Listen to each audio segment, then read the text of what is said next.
Hey, welcome back to the Golden Spoon Podcast. I'm McCall, This is Jeremy. and we had a good little chat before this episode.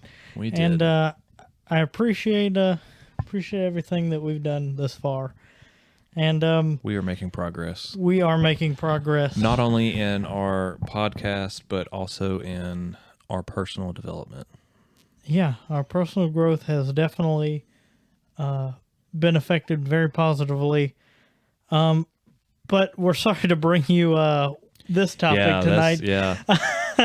We came Sorry in, to be in such a cheerful mood. We came in such a cheerful mood, but tonight we are in the morning. Whenever you're listening, of course, as I always say, We record this at night. Let's just go ahead and get that straight. For everyone that listens, we record at nighttime. So when we talk about night or being at night or anything, it's because it's nighttime here. Yeah, it's nighttime where we record. We usually always record at night. That's just, I like the vibe of recording at nighttime.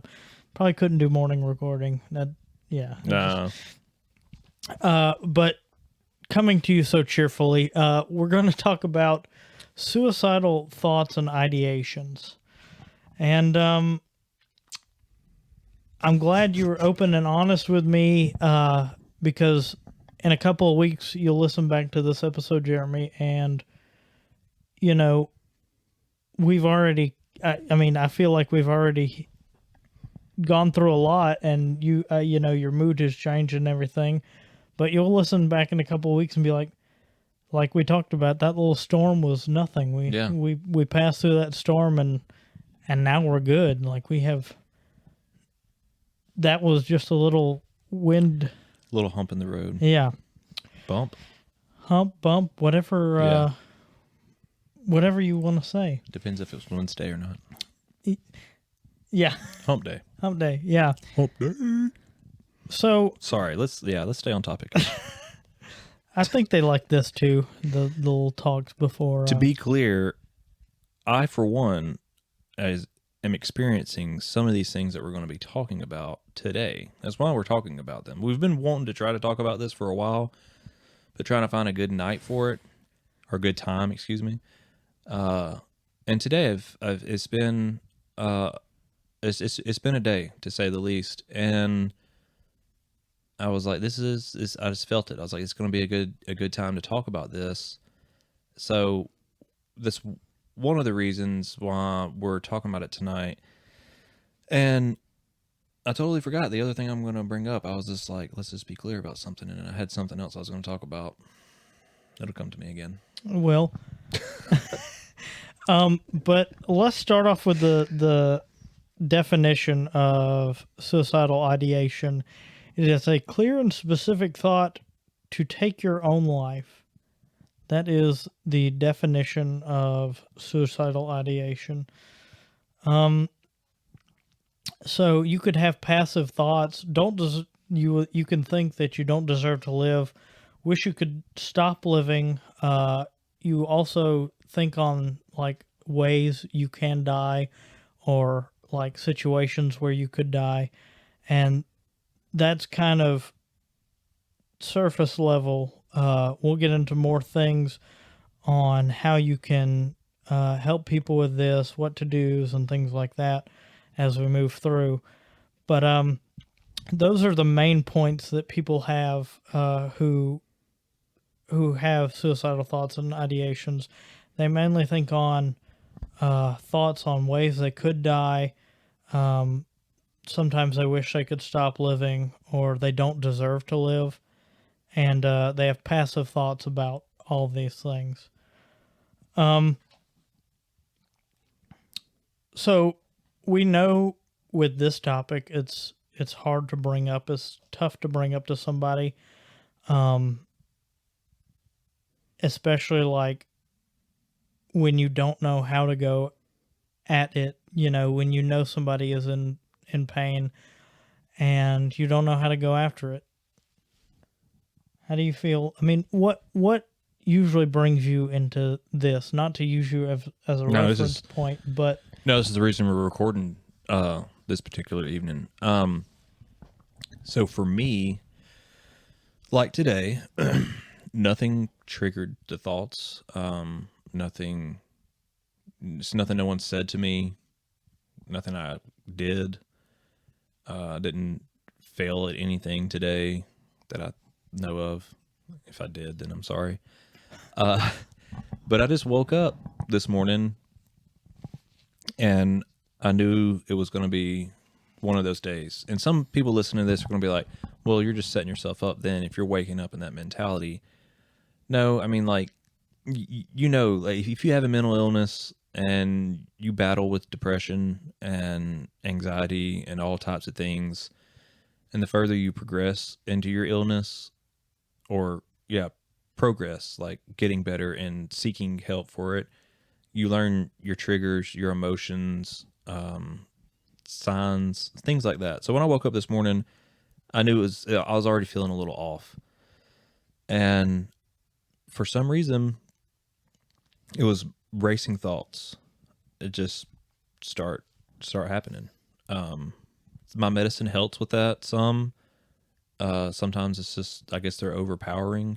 And when I'm having racing thoughts, I start off of, okay, I just, got in the car, going to work, putting on some music, doing normal routine, opening up my app, stuff like that. And I get like 2 or 3 miles down the road and I start worrying about like where I'm at in my, life. I start thinking about my kids, and then that thinks about, when one of them did this when they were 4, or what could have I done to change the situation? And it just starts going like fast, like one thing leads to another. And before you know it, you're thinking to yourself, well, what would be easier? And just not existing would be easier. I mean, I know it's a horrible thing to say, and it's an embarrassing thing to have to talk about and to seek help for, because especially men, it makes us seem weak. But it's like everything will, they'll be better off. Kids will cry, family will cry, and everyone will be upset and everything. But like, I know they'll move on. Like, they'll eventually, mourn. They'll have their moments, and then they'll find other things to occupy themselves, or they'll just, continue on in their own lives. And then I'll just be a memory. And you get to that point where you start asking yourself, what's the reason for my existence? Like, yeah, I got kids. Yes, I'm contributing to society. I'm holding down a job. I'm doing better in life. I'm not abusing drugs and alcohol. I'm not, going sleeping around with a whole bunch of people. And I'm doing what I'm supposed to do. But it's like I'm stuck in a hole that I can't get out of, as far as like financial, housing wise, just it's like those things that you're like, you're still stuck in the same position. Yeah, I'm doing what I'm supposed to do every day, but I'm stuck in the same place that I was basically 2 years ago. And it's like, even if you play it out for good, you're like, okay, well, what if I can maybe just get the house that I want and get the kids stuff, separate bedrooms and all that, and, so they can have a good childhood and I can provide for them.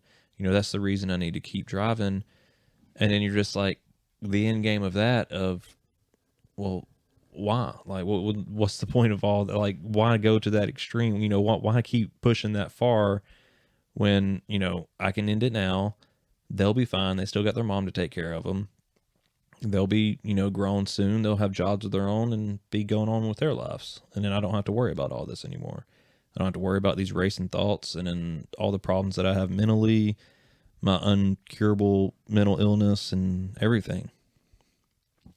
Yeah, I mean, with anybody, and Jeremy, you're not alone in this, because the yearly average, the statistic that I have, is 12 million adults think about suicide in the U.S. alone. Yep. That is in the U.S. alone. Just the United States, not any other country. So that's only 12 million people that... So that boils down to You don't have to have a mental illness to have suicidal thoughts or ideations. You're right about that. You don't have to have, you don't even have to have minor depression. You don't have to, seek, I mean, you do need to seek a therapist if you're having these thoughts, but I'm saying if you've seeked one previously and you're starting to have these thoughts, like this could be your first time going into a mental problem at all. You could be 21 years old and then all of a sudden having thoughts of wanting to just end it all and just well, damn, I'm ready to just go. Everything is not going my way. And a lot of people are afraid to approach people who have, they'll hear a passing comment that may be like, I don't want to be here anymore. I feel like I don't deserve to live. And people are afraid of the way to approach somebody. They'll be afraid of the person's response. And you can't negative talk somebody. You don't want to be like, well, your wife and kids will miss you. Your mom and dad will miss you. How can you do that to your family? Your sister will miss you. Yeah. How can you do that to your family? You can't. You're not even depressed. You have nothing to be depressed about. Why are you wanting to try to kill yourself? Right. You can't negative talk somebody because you don't know how to go about it. Not yet. But there are things to look at. I mean, you can't just let them have those things, right? That's why you have people in your life. That's why you always check up on that person. It's not an every year thing you check up on them. Hopefully you would check up on that person every day. If you truly cared about that person, those people, you could have many people that you love. I know I do. And you check up on them. Mm-hmm. You want to do those due processes, not only for yourself, but for that person. You want to put those people, hey, they're my people. That's some of the reasons why you need to check on, that's when we have the golden spoon. It's not just for people with mental illness. It's everyone needs to have golden spoons, and you need to check. I mean, the person that is always bubbly and never has any issues, and then their loved one passes away, or their father passes away or something, or just a loss of a job. I mean, it's anything when you're perfectly fine and you don't have any type of mental illness or any problem at all, and then you're just trying to handle more sadness and pain than your brain's normal, it's normally managing it. What your normal management of pain is. And it don't know what to do or react. So it's natural for all these thoughts to start surfacing because you're so unhappy and everything. And you get overwhelmed in a sense and you don't know any other way out. Yeah. So there are things to do, if you have suicidal thoughts or ideations. And the first thing is, it's okay to have these thoughts. Like, there are many people who have these thoughts. And you shouldn't have guilt about having these thoughts, because many people do. But there are ways, like, you can help. Reach out to those people. We just covered that. You want to do your checks and make sure these people are doing okay. Another thing you might be able to do is go somewhere safe. I mean, if the situation that you are currently in is not habitable for you, leave. Give yourself a nice moment to say, this is not good for my mental health. Yeah. I'm going to give myself a second and get away. I'll be upfront and honest. I don't think this is affecting anybody because I was pretty much by myself. But my last trip to the hospital was for that reason. I was by myself. It was after our divorce and everything. I didn't have the kids. And I was in my house by myself. And I did not feel safe by myself. I could not trust myself. So I went and checked myself in, and then that's what I told him. I said, I'm suicidal. I'm having suicidal thoughts. I don't have a plan or an action, because I knew the questions that they ask. Right, it's pretty bad when you already know. You have the answers before they ask the questions. And I was like, I don't have a plan, and I haven't hurt anybody or myself, but I just don't feel safe. I don't trust myself, making it to go to sleep tonight Yeah. without, harming or killing myself. So I went ahead and checked myself in, got myself adjusted. That's very good. That's also that's removing myself from an environment that I know could be dangerous. And it's crazy. I mean, it's your own house. That's why you have to be careful when you're in these mental states, because you might think like, okay, I'm in a parking lot of Walmart, I'm fine, and you're having a breakdown, and then these thoughts start slipping into your head, but you keep telling yourself you're fine, and then on the drive home, you make that decision. And, that's, you think it's hard to do because you're not thinking properly when you're in this mode, I guess. But say if you are somewhere in public and you having these breakdowns, either just stay in a car and get on the phone with somebody, or get someone to come and pick you up. And even if it's taking you back to their house or your house, or, y'all go get coffee together or something, y'all can get it, if need be, get a tow truck and go get the car back home or something, or leave it there till the next day. Yeah, something to break that circadian, that rhythm, that thing that's in your mind that's telling you these thoughts. Something to just shut it off, break it, do whatever it needs to do, but it snaps you out of that. You said you didn't feel safe in your house. Another thing that is crucial if you're having these thoughts is to lock up or get rid of weapons. So if you have any weapons in the house, it could be the simplest, minute knife that your grandfather gave you back in 1999, or something that you just got, or a butter knife, and you just need to put it away, get rid of, lock it up, whatever you need to do to it to make sure, you don't act on the ideation, you don't act on the thought. I'm saying this as a person that is trying to help someone who's having these thoughts. If you're having if you are afraid for that person and you can't figure out what's safe and what's not safe, either Google a list of it from like what they do at a hospital, or just go ahead and go get them checked in. If it's to the point where you're questioning, like, well, dang, can they, do this with a coat hanger or something? If you're sitting there like questioning everything, it's not going to hurt anybody. Just go up there and, check them in the hospital for 2 or 3 days, let them get evaluated, or if they are on meds or off their meds, let them get adjusted or back on them.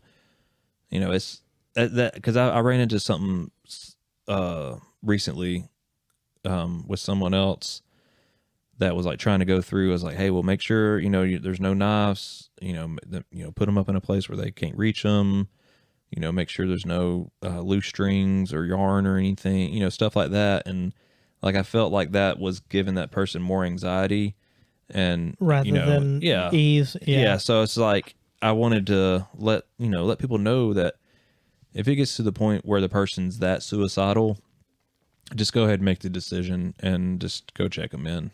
That's what those people are there for. Right. That's why we have the facilities that we do. Yeah, we don't have enough of them. We need more staff in the United States. I understand that.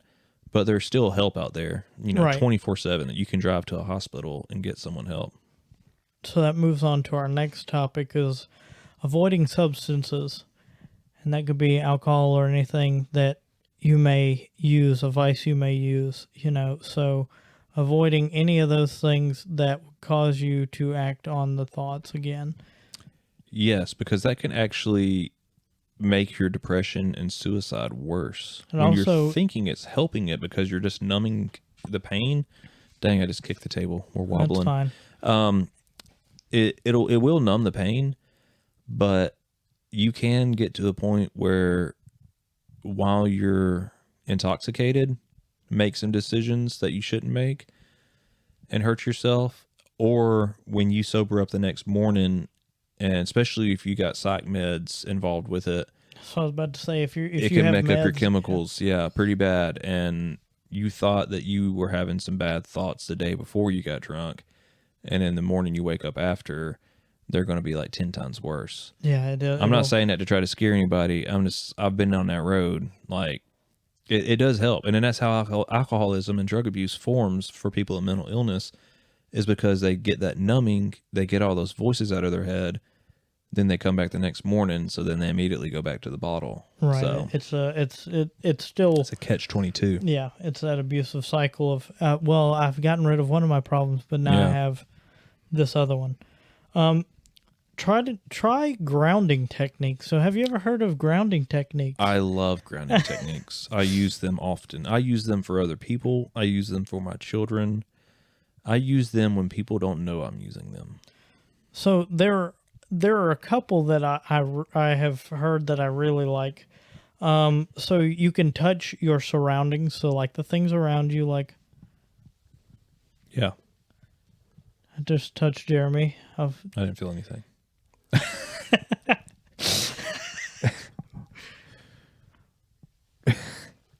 All right, I did it again, so hopefully he knows his arms are real.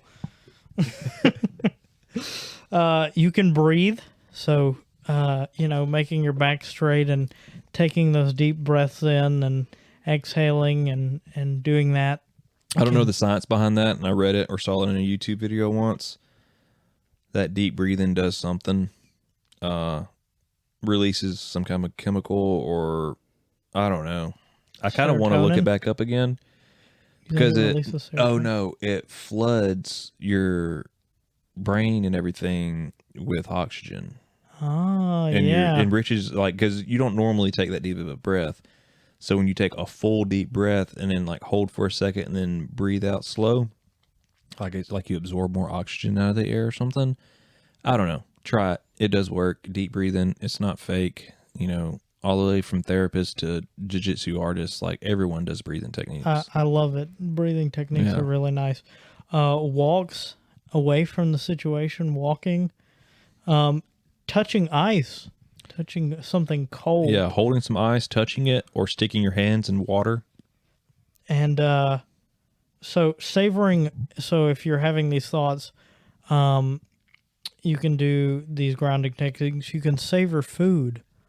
You can like enjoy your food, eat slower, break down the food that you're eating. I'm eating a poppy seed and lemon muffin.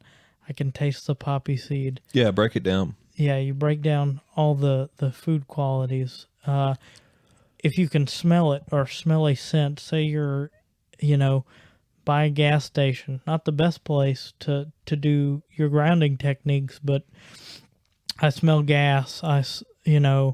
Something smells like gasoline. I smell... See, that's a grounding technique. We scrolled through some before we started recording, but what I've been taught was it's like the basic 5, and it's easy to remember too, because sometimes a big list can get overwhelming, but if you just do your 5 senses, when you're having an anxiety attack or if you're having suicidal thoughts, work through your 5 senses slowly. Look at something, like find something blue. Even if you're at the gas station, find something blue, look for it, acknowledge it, say what it is, and then, find something to touch, and then like touch it and feel it and describe it to yourself, and then listen for something, pick out a noise like a bird and then like focus on it, and then you just break down each of your senses, and by the time you get to the last one, go inside and bite a honey bun. Grab you a honey bun. Pay for it first. Pay for it. Please pay for it. Don't just start munching on stuff in the I have a local 7-Eleven. I have a I don't know. I have something to confess. Today's Monday, but all of last week, I stopped at the gas station before work and got me a blue Red Bull and a cream-filled or custard-filled, like, big pastry, donut. Donut? Yeah, it's like a rectangle one, like that big. Yeah, man. Yeah, it's not like a round one from Krispy Kreme. It is a huge one. Every single day, every morning. I felt bad by the end of the week. I was like, man, you're just, ruining your finances. Because this stuff is, like, outrageously priced. Like, an energy drink's like $4 or $5 for some reason. And I was like, you're doing nothing but pure sugar. Like I wasn't like normally I eat like a sausage biscuit before I leave the house. I wasn't eating that and then eating that donut and drinking that drink. It just went. Normally I have black coffee and a sausage biscuit. Like probably, I mean, still not the healthiest thing, but it's a lot more healthier than freaking. I don't know how many grams of sugar I was. Oh my god. Anyway, maybe that's what's wrong with me today. I threw my pattern off that I created last week. Should have ate my pastry donut. That leads me to our next grounding technique. Move your body. Move your body. Wiggle your body. Do something with your body. Exercise. I mean, yeah. Move it up and down. Move it all around. It's so good. Listening to your surroundings. What? Who? When? What? Feel your body. So acknowledge the things. Yeah. Feel the fabrics of what you're wearing.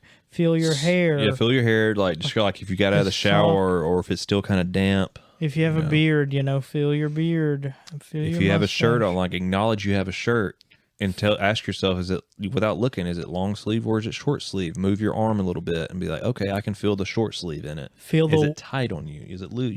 Yeah, feel the weight of the shirt on your shoulders. Like, oh yeah, the nice feeling of that on your shoulders. It sounds ridiculous, but if anyone's done any type of meditation, it works. You can play a memory game as well. I mean, if you wanted to focus on more like trying to break that really quickly, it's like, oh, I see that. Your vision is usually pretty good to like, I saw something over there. What did I see today? Did I see a red Ferrari? I don't know,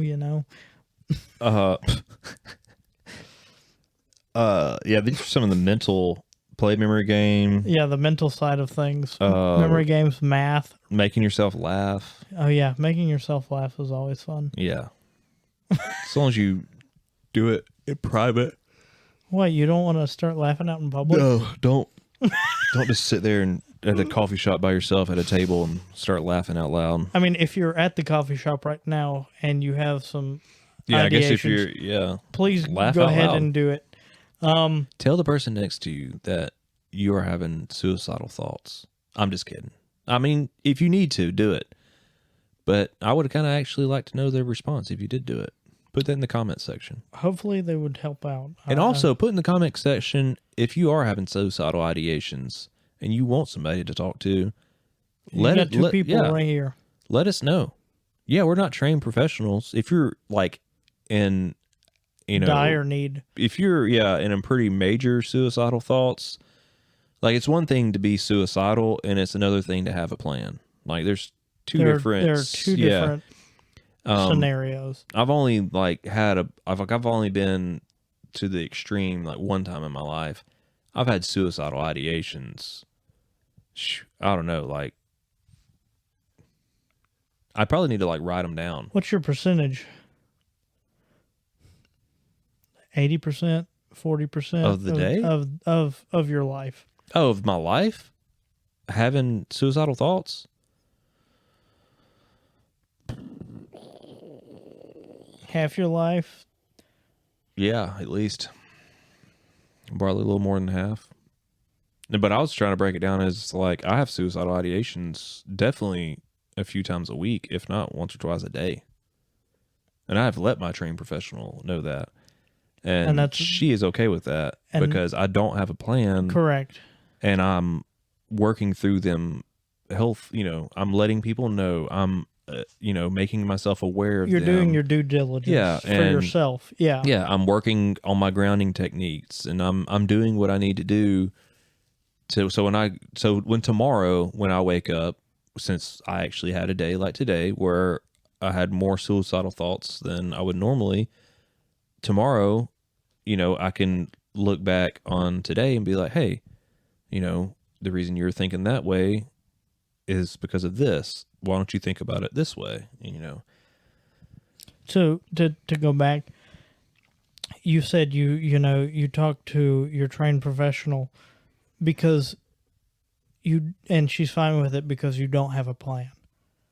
So you don't have, and I'm you don't currently a part of a plan. I don't have a suicide plan, but I'm a part of a medical plan. Is Right. the reason she wasn't worried about it. You're right. You have a medical plan Yeah. on like Yeah. what to do. I have a medical yes. team. I have a support system. I'm medicated. I mean, the medication don't make any of these things go away. It just it puts a damper on them. Right. And It makes life easier to manage with a mental illness. I don't say it makes life easy, and I'm not saying it makes mental illness easy. It just makes those two easier together. It eases the thought. Yeah. So you mentioned many things in saying what you said. Recognize the signs. People feel like they're trapped or hopeless. Those are a couple of signs that if they feel like, I just wish I wasn't here on Earth. I wish I could do this. I could leave. I could just disappear. I feel like I have no purpose. They don't necessarily have a plan, but those are the people you would want to watch out for. So we can move on to those things that will help them. Of course, Jeremy already said professional support. We're not professionals, but we're here to advocate for everybody's mental health and all the things that people need in life. Mental health being a big part of one. You could have a crisis plan. Yep. A crisis plan is always good. If this happens, then I need this. These are my people that know about my crisis plan. These are my golden spoons that know about. That's something I was going to touch on, is that, like, I guess I have a crisis plan, but then I don't know if this is technically a crisis plan, but that's why I'm trying to be more transparent and honest. And every time I make a mistake, I do it differently. I still make a mistake. I make mistakes probably every day, but I'll let someone know about what I did so I can be held accountable the next time. And you're staying connected. Yeah. Rather than trying to dodge it and saying that it was okay, nobody got hurt, everything's fine, I'm going to go back to normal. But I know for a fact that pattern will come. It may be another year from then. Right. But I know that pattern will come back. So that's why I let people know now. Took a while for me to get there. I'm not going to lie. It's hard for guys to do. And it's easier for women, maybe. I don't know. Maybe it's not. But I had to do it with my psychiatrist. It was where I had to start with. Yeah. Like, I wasn't being fully open and honest with her. And I went in there one day and I just came clean with her. And she wasn't mad about it. She was proud of me for what I, accomplished. And, we tweaked my plan a little bit, and because I was honest about how everything was going, the way everything went. And that's why, that's just been in like the last year. Right. Yeah. It's not. I've made progress through my life, and since I've been diagnosed when I was 27. Yeah, we're not saying that Jeremy hasn't made. But as far as progress. One of my big issues of being transparent and honest about what I'm going through has only been in the last year, and I'm 33 years old. You had a big break. Yeah. With that, like that was a nice big breakthrough. You had a breakthrough. And in saying that, I want people to know, like, just because you're 30, just because you're 40, just because you're 50, just because you're 70 or 80, you still can get help. Like, you're not to the point where you're like, okay, the next generation is who needs to be focused on and who, blah, blah, this. No, like, if you're starting to have these thoughts for some reason, if you just went through a divorce at 45 years old and you're wondering, he's like, oh, well, my kids are already grown and they're out of the house and it's just me, I don't really want to feel this way anymore, and you just want to end it. Like, it's normal to have those thoughts. Just, you can contact someone about it, let someone know, and get the help. Even if your kids, have those problems. Yeah. Even if your teens have those problems, even if you're in your early 20s and you have those problems. There's no age on it. Yeah, there's no age to seeking help. I think that's what people need to understand the most, especially through our podcast, is that this is not, focused on just an age group or just a gender or a race or anything like that. It's for everybody. This is literally for everybody, from 0 to 120, no matter what color skin you are, what you identify as. Or where you go, or where you're coming from. Yeah, where you're coming from and how you're going. It's literally about how you're doing in your head and the help that you can get if you're not having the normal thoughts that everyone else is in life. That leads us to our last 2 or 3. We talked about having an accountable friend or friends. Positive distractions. Positive distractions you can have in your life. Mine is taking a hike. I love to go out and take a hike and get lost and see things that I haven't before. Usually take a camera to snap pictures so I can remember those things. And self-care. Give yourself a day to have some self-care. Go put your feet in some Epsom salt water. Yeah. Go get a massage. Go, buy a $5 face mask from CVS and put it on you and listen to some soothing music. Get a hot towel, put it on your face. Whatever. Do literally whatever makes you feel joyful. Right. As long as you're not abusing substances, hurting someone else, or hurting yourself, I don't judge how you do it or what you're doing. Just do that thing that makes you feel joyful. That's not an addiction, is my best advice. Right, yeah. Even if it's trying to find something from your childhood, a toy or a puzzle or something, like, go find it, do it, and feel accomplished and feel joyful from it. Some other things that may cause these thoughts or mental illness symptoms. This is what causes some PTSD, bipolar, schizophrenia. Genetics can even cause this. So don't feel like you are alone in this. There are 12 million other Americans, only Americans. I haven't looked up the statistics for every country, but 12 million is the average Americans who have suicidal thoughts or ideations. So please, we want you to know that you are not alone. It's okay not to be okay, right, Jeremy? It is. And we want you to do the best. We love you. And get the help you not only want, but what you deserve. Exactly. Fight for it. Fight for it. Don't stop until you're satisfied. Because if you don't get what you need out of it, I know it sounds bad, but you're going to fall back into the same places and patterns that you have been.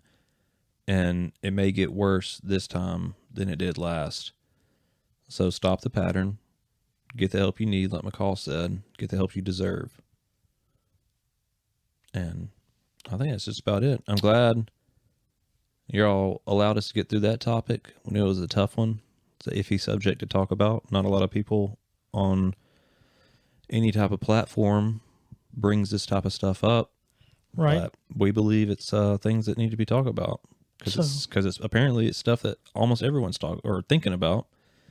So if we're all thinking it, then let's get it out in the open. Let's start talking about it. Let's help each other, and let's get each other help. So if you feel so inclined, please share it and like and subscribe and comment on it if, you do need somebody to talk to. Thank you for listening to the Golden Spoon Podcast. I'm McCall. I'm Jeremy. And we'll talk to you next time.